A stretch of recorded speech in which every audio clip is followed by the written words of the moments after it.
Hey guys, welcome back to Team Fox. I'm sorry that you've not seen anything of me in the last couple of weeks. Though I have been busy, I've been out on the foxes and I've got some video clips to share with you in just a minute.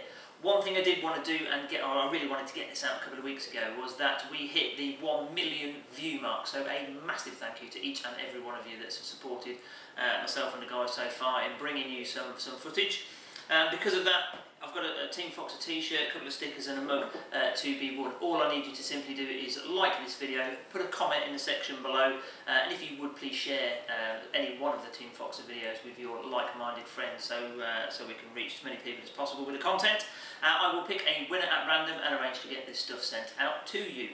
One other thing I've done recently, and this is just something that you might be able to help me with, is I would really like to bring some better quality content, particularly from a night vision stance, to you guys. Currently, and in the rat video playing in the background, I filmed some of that using a pretty cheap camcorder off of eBay that was 60 odd quid. And whilst I don't mind spending certainly my own money helping develop it and so on and so forth, it would be really handy if I could get hold of a professional camcorder. And for that's where I need a little bit of help. So I've set up a GoFundMe page, and if you have a spare 50p, a pound, anything would be really helpful in allowing me to be able to get to the £1,500 target needed to be able to buy such kit. I can then continue to make some exciting videos and get some much more in-depth night vision footage out for you guys, and that's really the main aim from that. I'll put a link to that in the description below, thank you. What else is going on? Well, I've also been sent from Ode Pro a KL51 Plus hunting torch to have a look at, review and test, so I'll be field testing that and bringing you a video review on that shortly. Another thing I'm quite excited about is I've managed to get hold of a Z-Aim rifle sling, so you can take a closer look at that now. I'll be putting that on my foxing rig and going out with that this week, which I'm really looking forward to, because my rifle setup's quite heavy and it has a tendency to tilt back, and I'm told, and I've seen video clips of these online, where because they click and they hold everything steady, and you can continue to go about your business and pick things up, and it gives you both hands free. So I'm really excited about giving that a try, and you can check those out at Best Fox Call. Cool, right, that's enough waffling from me. Best of luck at winning this stuff. Please don't forget to, if you can, have a look at the GoFundMe page. Thank you very much for watching. Take care, stay safe, and as always, happy shooting. Right then, let's get started on the fox in action. This first one was me and the keeper out on the way to the farm. Spotted this one in the greens.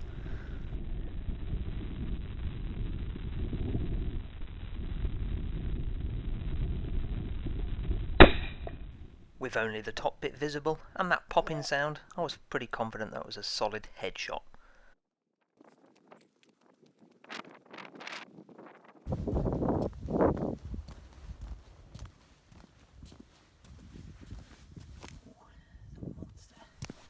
Turns out this one was a rather large barren vixen.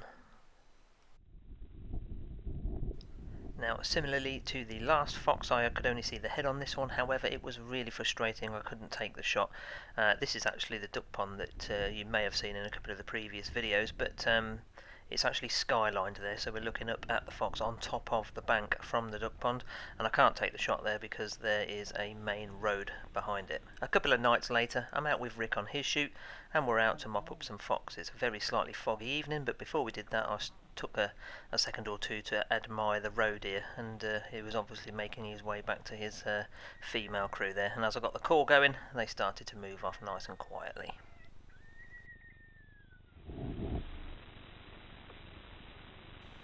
And as I spun around, I saw this chap at the other side of the field.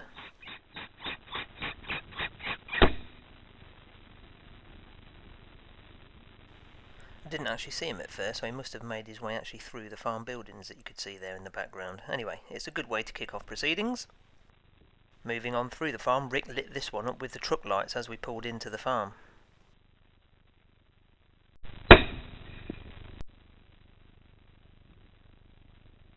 I knew it was a fair distance, but the delay between the shot and the thud coming back told me that it was probably approaching 200-ish.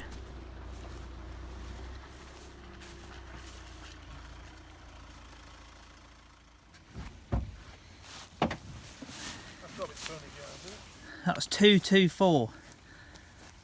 224 paces. Right in the fucking bib, look at that for a shot.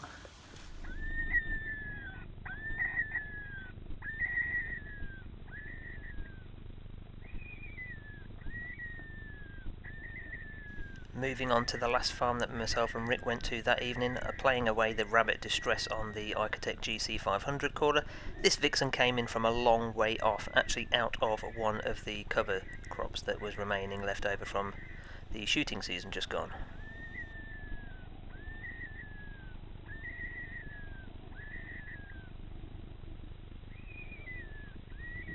She'd actually taken a couple of minutes or two to work her way towards us, or to at least a shootable position. I told Rick already I thought it was a vixen because of the size of it in my shot picture.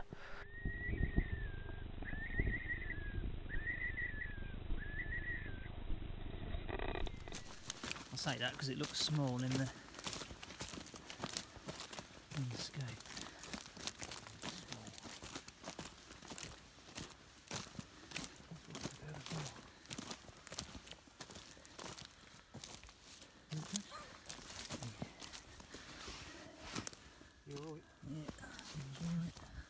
Young as well, look at that. Perfect shot. Exactly where you want it.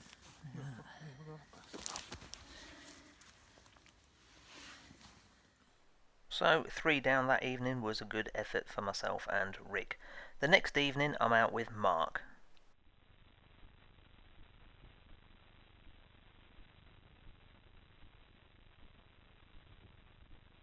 Driving through this farm, I'd lit up a set of eyes using the lamp, quickly turned them off, got out the vehicle to see what it was. Turns out it was a fox right at the edge of this field. However, having said that, it was quite some way off, so I needed to get in a little closer because it was a little bit too far to take from that distance. Being patient and just observing the fox, I was able to see that it was quite relaxed, so I decided to stalk in a little bit closer to be absolutely sure of the shot. Sure enough, I was able to get quite close indeed, and wouldn't you just know it, I went and fluffed it with the first bullet.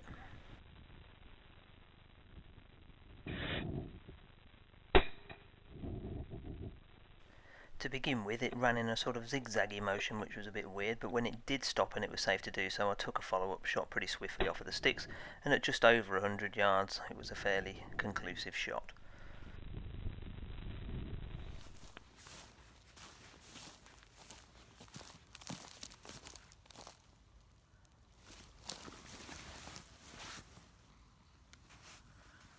Vixen.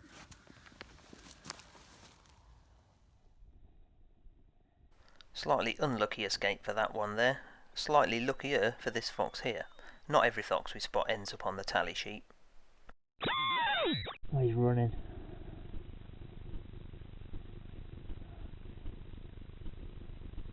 He's running. Got it spinning. That one was seemingly a call-shy fox. This one, however, wasn't. It come bombing in.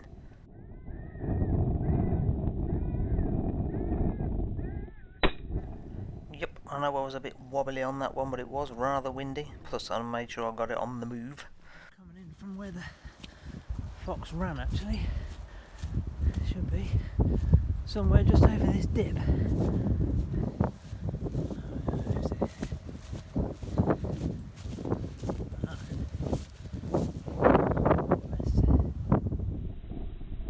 The same night now, driving through one of the other farms on that windy evening, Steve had lamped up a fox as it sort of crossed the road in front of us. Nope. There it is. Hey!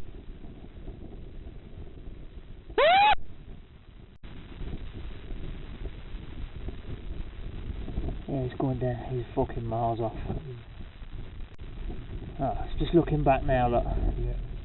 Yeah, he's gone.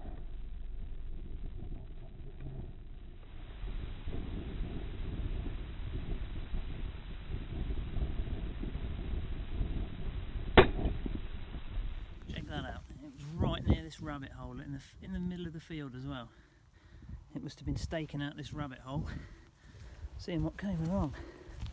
Clever fox. Dog fox. Good start to the night.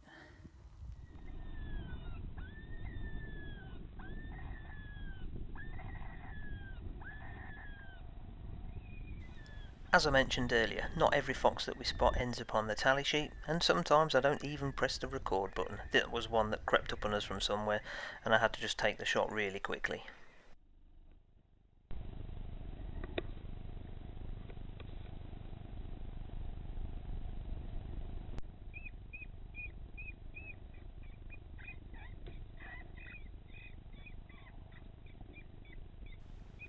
And sometimes we get winded. That was a classic case there of the fox getting my scent. Must change my aftershave.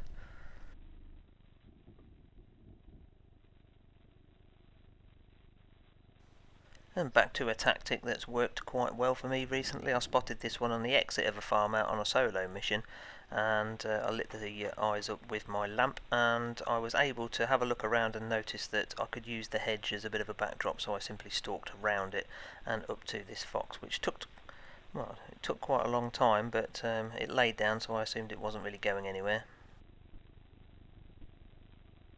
Several minutes later, I'm just weighing up whether or not I need to squeak the fox to try and call it, or whether I can take it in the lying down position. The one thing I want to make absolutely certain of is that the bullet's going to penetrate some vitals.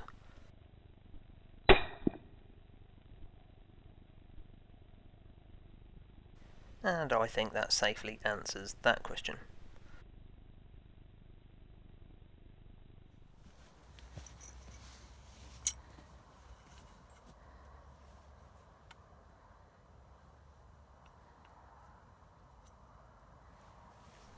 Turns out we got to that one just in time, as the cubs hadn't yet been born, which probably saved us a little bit of more work later on in the year. Thank you very much for watching, guys. Please don't forget to like and subscribe. You can now follow the instant action on Instagram at team_foxer. And please don't forget to also, if you can, please have a look at the GoFundMe page. That would be awesome if you could help me out there. And if you have any other queries or questions, you can get in contact with us on the email on screen. I'm going to leave you now with this clip that I got while I was crow shooting this week. A couple of hares having a bit of a boxing match.